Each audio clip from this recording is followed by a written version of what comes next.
रत्नागिरी के संगमेश्वर तालुका के कस्बा में प्रस्तावित छत्रपति संभाजी महाराज स्मारक का निरीक्षण करते हुए कांग्रेस प्रदेशाध्यक्ष हर्षवर्धन सपकाळ ने राज्य सरकार पर तीखा हमला करते हुए कहा कि घोषणाओं की बारिश तो है लेकिन कस्बा में काम का सूखा है। उन्होंने बताया कि संगमेश्वर में कस्बा में भव्य संभाजी महाराज स्मारक के लिए अभी तक कोई ठोस कदम नहीं शुरू हुआ है।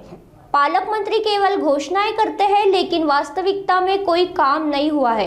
यह पूरे महाराष्ट्र ने देखा है।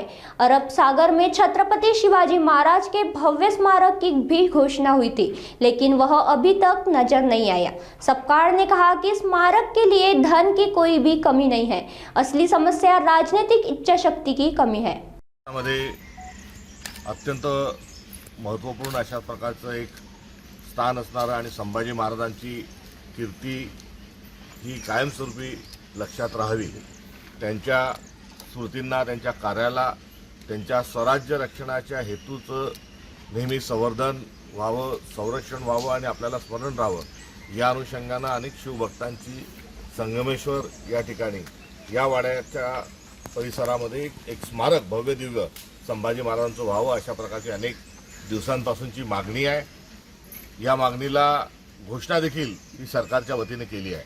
मात्र अरबी समुद्रातलं शिवस्मारक जसं कुठेच दिसत नाही त्याच पद्धतीनं या संगमेश्वर या ठिकाणचं संभाजी महाराजांच्या स्मारकाची कुठेही आता कोणत्याही खुणा इथे नाही, कोणतंही काम सुरू नाही। याबद्दल खंत आणि दुःख व्यक्त करायची वाटते। किल्ले संवर्धनाचा विषय असो, जे शिवाजी महाराज आणि त्यांचा हिंदवी स्वराज्याचा इतिहास या अनुषंगानं स्मृती जोपासण्याच्या जो आवश्यक जो असणारा जो सरकारची भूमिका असली पाहिजे ती कुठेही आढळून येत नाही।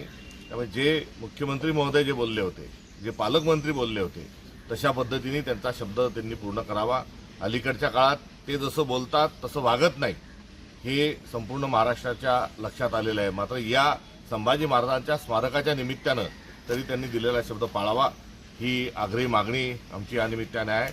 आज स्वराज्य संरक्षक संभाजी महाराज यांचं कर्तृत्व, त्यांना झालेला त्रास, त्यांची झालेली छळवणूक या सर्वांचं स्मरण या ठिकाणी होतं आणि ते होत असताना आपण स्वराज्याच्या रक्षणाकरता भारताच्या संविधानाच्या माध्यमातून पुढे सरसावलं पाहिजे असा संकल्प आम्ही आज काँग्रेसजन या ठिकाणी करत आहोत।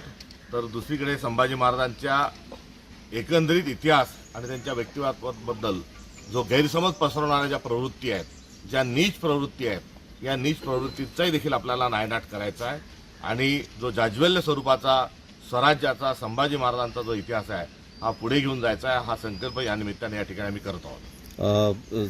तुम्ही म्हणाल बरोबर आहे, स्मारक इथे होणार आहे। अजितदादा इथे आलेले होते, त्याचबरोबर गेल्या वर्षी पालकमंत्री आले होते, जवळ आता वर्ष झालं। इथे त्यांनी घोषणाही केलेली होती की ते स्मारक लवकरात लवकर होईल म्हणून। आता तुम्ही म्हणाल इथे काहीच दिसत नाही आहे।